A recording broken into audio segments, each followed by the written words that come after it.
సృష్టికర్త అయిన యెహోవా దేవుడు మీకు మనస్సును ఎందుకు ఇచ్చాడంటే, మీరు మంచి జ్ఞానంతో ఉండి, మంచి మాట మాట్లాడుతూ, మంచి చూపు చూస్తూ, మంచి మార్గంలో నడుస్తూ, జీవిస్తూ, మంచి మనసును కలిగి ఉండాలని దేవుడు నిర్ణయించాడు.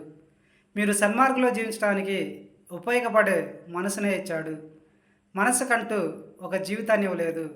మీరు మీ కుటుంబ సభ్యులతో, మీ ఇరుగు పొరుగున వారితో ప్రేమతో మాట్లాడటము, జాలి చూపించటము, దయ చూపించటము, ఇలా సమయ సందర్భాన్ని బట్టి మంచినే కోరుకుంటూ మంచితోనే జీవించాలని దేవుడు మీకు మనసునిచ్చాడు.